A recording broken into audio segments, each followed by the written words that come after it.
আমি বুঝতেই পারিনি আমার সঙ্গে কি হতে চলেছে। ফেসবুকে হঠাৎ করে একটি ছেলের আইডিতে চাপ লেগে ফ্রেন্ড রিকোয়েস্ট চলে যায়। 1 সেকেন্ডের মধ্যে আমি সেটা বাতিল করে দিই, কিন্তু ছেলেটি নিজেই আমাকে রিকোয়েস্ট পাঠায় এবং মেসেজ দেয়। যেহেতু ভুলটা আমারই ছিল, তাই আমি উত্তর দিই। এভাবে সারা রাত দিন কথা হতে থাকে।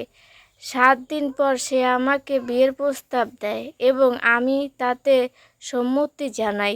তারপর থেকে আমাদের সারাদিন সারা রাত কথা হতো। ভালোবাসা, যত্ন, শাসন, কোনো কিছুই কমতি ছিল না। ওর বাসা থেকে আমার বাসা দূরত্ব অনেক ছিল, তবুও আমরা 7 দিন পর দেখা করি। এরপর প্রায় 2 দিন পরেই দেখা হতো। কলেজের কথা বলে আমি বাইরে যেতাম। যখন সরকারি ছুটি থাকতো তখন সে আমাকে এক নজর দেখার জন্য আমার বাসার সামনে দিয়ে যেত আর আমি ছাদে দাঁড়িয়ে থাকতাম। আমি যখনই বলতাম, সে 4-5 ঘন্টা জার্নি করে চলে আসতো। ওর কাজিন, বন্ধু, ভাই সবাই আমাদের সম্পর্কের কথা জানতো, কিন্তু আমার এমন বিশ্বস্ত কেউ ছিল না যাকে আমি সব বলতে পারতাম। আমার ফেসবুক আইডি সবসময় ওর কাছে থাকতো। সে আমাকে ছাড়া 1 সেকেন্ডও থাকতে পারতো না। সারাক্ষণ ভিডিও কলে থাকতে হতো। এমনকি ঘুমানোর সময়ও আমি কখনো একা থাকিনি। আমাকে বিয়ে করার জন্য সে পাগল ছিল। বলতো আজ কি তোমাকে বিয়ে করব। প্রায় দূরে থেকেও ঘুরতে নিয়ে যেত, কিন্তু কখনো কিছু করতো না, তাই আমি তাকে বিশ্বাস করতাম। একদিন ঘুরতে গিয়ে সে জোর করে আমার সাথে শারীরিক সম্পর্ক করে। এরপর বলে, আমি বুঝতে পারিনি, মাফ করে দাও। আমি অনেক কান্নাকাটি করি, আমার কান্না থামছিল না। তখন আমি বলি, আজকে বিয়ে করতে হবে। সে আমাকে বোঝানোর চেষ্টা করে যে তার পরিবারকে বলে আমার বাসায় লোক পাঠাবে। আমি মানি না। তারপর সে আমার মাথায় হাত রেখে কসম কেটে বলে যে পরের বার দেখা হলে সে আমাকে বিয়ে করবে। তখন আমি মেনে নিই। সেই দিনই সে তার মাকে আমার কথা এবং ছবি দেখায়। আমার ছবি দেখে তার মা আমাকে পছন্দ করেন। আমার বাড়ি থেকে বিয়ের জন্য একের পর এক ছেলে দেখতে আসছিল, কিন্তু অনেক কষ্ট করে আমি সব বিয়ে ভেঙে দিই। অবশেষে একটি ছেলেকে আমার পরিবার সবার পছন্দ হয়, তার সঙ্গেই আমার বিয়ে ঠিক হয়। তখন আমি আমার সম্পর্কের কথা বাড়িতে জানাই। আমার পরিবার প্রথমে রাজি হয় না। ছেলেটি বেকার ছিল, তাই আমি মিথ্যা বলি যে ব্যবসা করে, তার বাড়ি আছে এবং আরও অনেকভাবে তাদের রাজি করাই। তারপর আমাদের পরিবার প্রথমে তাদের বাড়িতে যায়। তাদের বাড়ি অনেক দূরে। আমার বাবা আমাকে বলেন, তোর কোথায়, আমরা রাজি হলাম, আমরা আর কি দেখব। সে অনেক খুশি হয় এবং আমিও, কারণ আমিও কখনো ভাবিনি যে আমার পরিবার রাজি হবে। আমাদের পরিবারের অবস্থা তাদের থেকে সব দিক দিয়ে ভালো ছিল। এরপর তার পরিবারের পক্ষ থেকে আমাদের বাড়িতে আসতে বলা হয়। আমরা দুজনেই ছাত্র ছিলাম। ওর বয়স প্রায় 25, আমার 22। তাই আমরা শুধু কাবিন করে রেখে পড়াশোনা শেষ করে ধুমধামে বিয়ে করার কথা ভাবছিলাম। তারপর ওর মা বাবা আমাদের বাসায় আসলেন।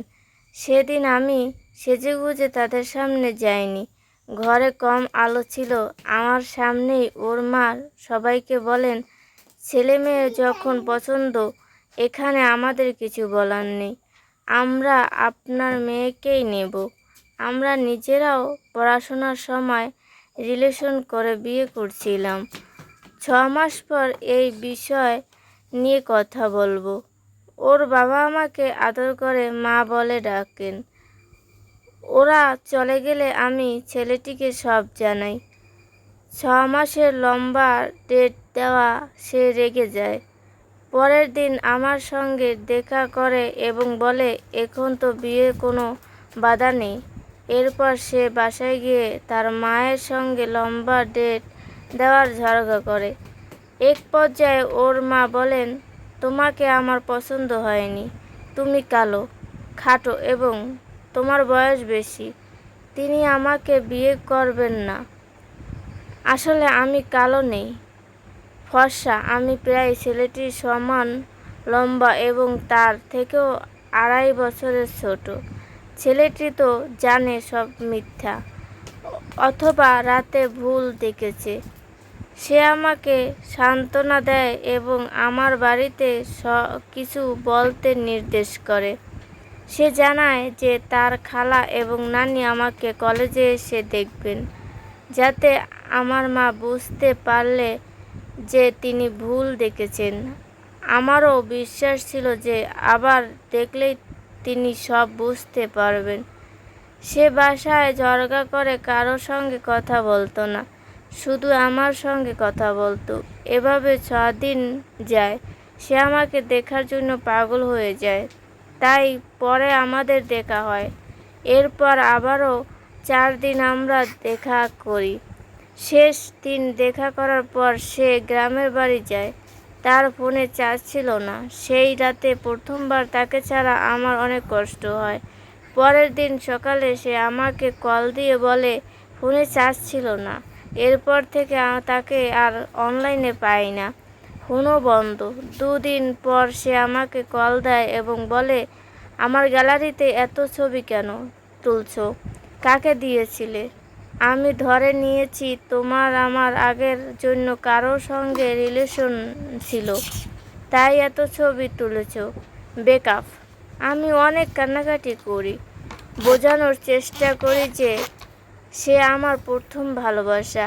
3-4 ঘন্টা কান্নাকাটি করার পর সে বলে, কাল অন্তত পরিপাটি থেকো, নানি ও খালা যাবে। এই কথা শুনে আমি অনেক খুশি হই। পরের দিন জিজ্ঞাসা করি তারা কখন আসবে। সে জানায় তারা আসবে না। আমি বাড়ি থেকে রাগান্বিত হয়ে বের হয়ে পড়েছি। জানি না কবে ফিরব। এরপর আর কথা বলিনি। পরে আমি তার বোনের সঙ্গে ফোনে কথা বলি। তার বোনে আমাকে বোঝায়, তোমাকে আমাদের বাড়িতে পছন্দ করেনি, তুমি ওকে ভুলে যাও, মানুষের অতীত থেকেই। তারপর ওর মা আমার মাকে ফোন দিয়ে বলেন, ওর বাবা আমাকে পছন্দ করে না, কারণ আমার বয়স ওর সমান। এমন মেয়েকে বিয়ে করালে সে চাকরিজীবী মেয়েকে বিয়ে করাবে। ওর বাবার এক সহকর্মী মেয়ে চাকরি করে, সেই মেয়েকে বিয়ে করাবে। এসব শুনে আমি ওর ভাইকে দিয়ে ওকে অনলাইনে আনি, কথা বলি। সে বলে, আমি ঠান্ডা মাথায় ভেবে দেখব। এই বলে আমার মোবাইল বন্ধ করে দেয়। আমি পাগলের মতো হয়ে যাই। এসব কি হচ্ছে? সে আমার মোবাইল খোলে না। আমি তাকে মেসেজ পাঠাইতে থাকি। কয়েকদিন পর সে কল দিয়ে বলে, তুমি একা থাকো, আমিও একা থাকি। আমার পরিবারের পরিস্থিতি ভালো না, ভবিষ্যৎ আল্লাহর হাতে। সে আরও বলে, আমি তোমার মা। বলে কল কেটে দেয়। তারপর আমি খাওয়া দাওয়া করা ছেড়ে দেই। আত্মহত্যার চেষ্টা করে হাসপাতাল পর্যন্ত ছিলাম। সারাক্ষণ নামাজ পড়ে কান্নাকাটি করছি, তাহাজ্জুদ পড়েছি। যে উপায়ে দোয়া কবুল হয় সেভাবে আল্লাহর কাছে চেয়েছি। ওর মায়ের সঙ্গে দেখা করে আমাদের সম্পর্কের কথা অনেকটা জানাই। তখন তার মায়ের কাছ থেকে জানতে পারি যে সে বাড়িতে বলেছে আমার সঙ্গে শুধু ফেসবুকে নয়, মাস কথা হয়েছে, বাস্তবে দেখেও নি। তখন ওর মা আমাকে মাফ করেন এবং দেখেন যে আমি লম্বা ও ফর্সা। তিনি আমাকে আশ্বস্ত দেয় যে তার ছেলেকে জিজ্ঞেস করে বিয়ের জন্য আবার আমাদের বাসায় আসবেন। সব কিছু ঠিকঠাকই ছিল। কয়েকদিন পর ওর মা আমাকে বলেন, ও না করছে, তোমাকে বিয়ে করবে না। এখন ওর সিদ্ধান্ত বদলে গেছে। আমি অনেক বুঝিয়েছি ও পড়াশোনা শেষ করে ক্যারিয়ারে মনোযোগ দেবে, এসবের মধ্যে জড়াবে না, এমনকি পরিবার থেকে বিয়ে করালেও করবে না। আমি সেদিন তার মায়ের কাছে কান্নাকাটি করেছি। ওর মা বলেন, এসব কিছু না, তুমি অনেক ভালো মেয়ে, সব দিক দিয়ে আমার ছেলের থেকে ভালো। ভালো কাউকে বিয়ে করে সুখে থাকো। আমি তো কখনো অন্য কাউকে বিয়ে করতে চাইনি। সে বলেছিল পরিবার না মানে আমাকে অপহরণ করে নিয়ে যাবে। ওর কথা মনে হলে আমার দম বন্ধ হয়ে আসে। কত ছটফট করি, সেজদায় পড়ে কত দোয়া করি, কিন্তু 1 মাস 20 দিন হয়ে গেল, 1 সেকেন্ডও শান্তি পাইনি। সে ঠিকই অনলাইনে আসে, ব্লগিং করেছে, সব কিছু ভুলে গিয়েছে, একদিনও আমার খোঁজ নেয়নি। আমি দিন দিন মানসিক রোগী হয়ে যাচ্ছি। আমার জীবনটা কোনো নষ্ট হলো তা আমি এখনো জানি না।